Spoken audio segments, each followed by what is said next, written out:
the United States and China. Two countries separated by a vast ocean yet deeply intertwined in a complex web of history, diplomacy, and trade. Now, if you think you know this relationship, well, oh boy, are you in for a surprise. Because today, going back to the very beginning to uncover the roots of this extraordinary bond that goes way back to the late 18th century when a young picture this. It's the year 1784, and America is just a few years removed from its Revolutionary War. It's like a teenager finding its footing in the world and trying to make a name for itself. And what better way to do that than by sailing to the other side of the globe and engaging in some serious trade with the Chinese? America got access to the rich Chinese markets, and China got access to new goods and ideas from the West. It was like a cultural potluck, and everyone brought their best dish to share. But things weren't as rosy as they seemed. You see, while America was all about buying Chinese goods, they weren't really willing to pay for them. Instead, they tried to use silver as a form of payment, which was like trying to pay for pizza with gold bars. And it wasn't long before they were facing discrimination and violence. And you thought the 20th century was going to be better. Finally,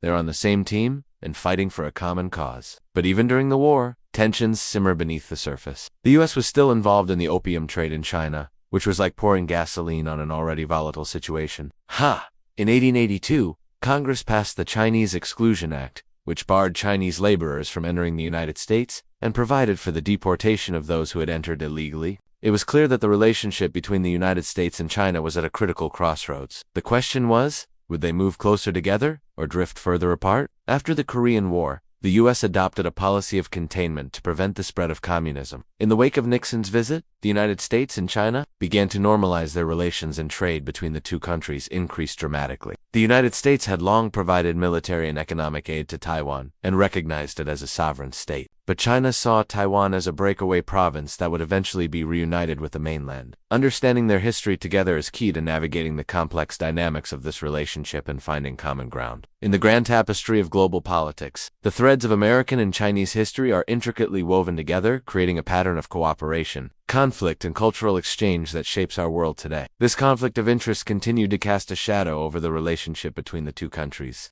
And if you want to dive even deeper into this topic, check out these additional resources. Thank you for joining me on this journey through time, and I'll see you next time. The Shanghai issued after Nixon's visit was a landmark agreement that acknowledged the differences between the two nations but emphasized the importance of working together on issues of mutual concern. Their relationship has evolved into a complex mix of cooperation and competition, partnership and rivalry. The two countries are now major trading partners with billions of dollars worth of trade passing between them each year. But they are also strategic competitors vying for influence on the global stage. This policy aimed to stop the expansion of the People's Republic of China and its influence in Asia. As a result, the relationship between the two countries deteriorated further. This was like a major plot twist in the China story, and it shook up the relationship between China and the rest of the world, including the United States. The U.S. saw China as a threat to its national security and global interests, while China viewed the U.S. as an imperialistic power trying to undermine its sovereignty. It was a classic Cold War standoff, and it seemed like there was no hope for improvement. The U.S. didn't recognize the PRC initially and instead continued to support the Republic of China, or ROC, which was based in Taiwan. President Richard Nixon decided to pay an historic visit to China, marking the first time a sitting U.S. president had visited the country.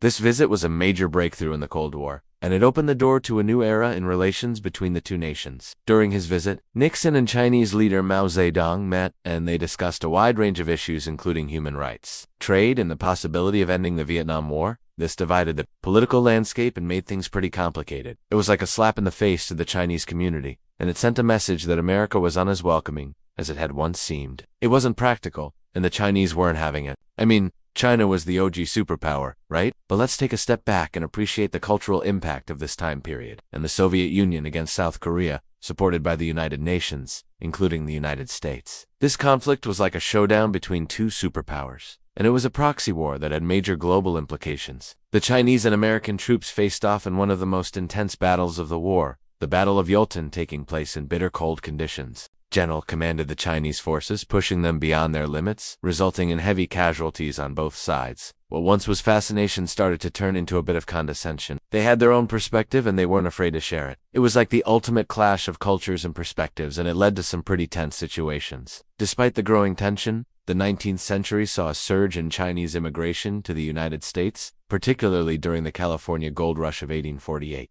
These immigrants were like the OG entrepreneurs, working hard to build a new life in a foreign land, and contributing significantly to the development of the American economy. In the minds of many Americans, China became the land of the mysterious and exotic Orient, a place of ancient traditions and customs that were just so different from their own. And while they were fascinated by this difference, they also started to feel a sense of superiority, like they were the modern, progressive nation and China was stuck in the past. The influx of Chinese goods into America created a fascination with all things Chinese. People were going crazy over silk, porcelain, and tea, and they wanted to learn more about the culture behind these beautiful products. Suddenly, everyone was studying Chinese language and customs, and it was like the ultimate cool thing to know. They had everything from silk to porcelain to tea, which was like the original hype-beast item back then. Burgeoning America first set its eyes on the riches of the East.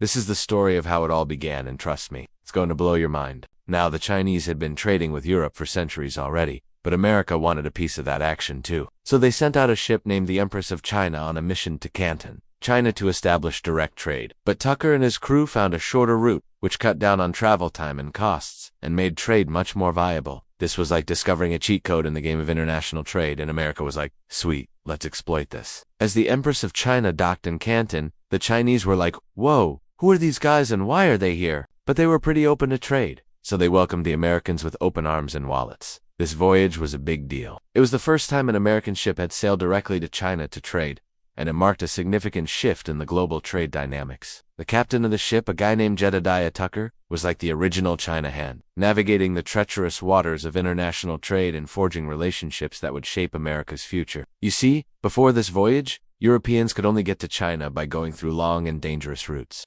Now, at first it seemed like a match made in heaven. This trade imbalance became a sore spot between the two nations, and it set the stage for future conflicts. But as the trade relationship continued to develop, American perceptions of China began to shift. But the Chinese didn't take this lying down. However, as the number of Chinese immigrants grew, so did the prejudice and racism towards them. Fast forward to the early 20th century and you've got World War II, which brings the United States and China together as allies against Japan. In 1949, the Communist Party of China, or CCP, led by Mao Zedong, emerged victorious in the Chinese Civil War and established the People's Republic of China, or PRC. Then came the Korean War in the early 1950s, which pitted North Korea, supported by China as the war raged on. The U.S. sought to contain the spread of communism, and the rivalry between the two nations intensified. By the mid-20th century, the relationship between the United States and China was characterized by mutual suspicion and hostility. But then came the Nixon visit in 1972, which shocked the world and changed the course of history. While the meeting didn't resolve all of the differences between the two countries, it did lay the groundwork for a more cooperative relationship. But not all was smooth sailing. The Taiwan issue was still a major point of contention. In spite of the challenges, the United States and China have continued to work together on a wide range of issues, from trade and investment to environmental protection and counter. As we look to the future, it is clear that the relationship between the United States and China will continue to be a defining feature of the 21st century. So tell me, what do you find most fascinating about the relationship between the United States and China? Let me know in the comments below.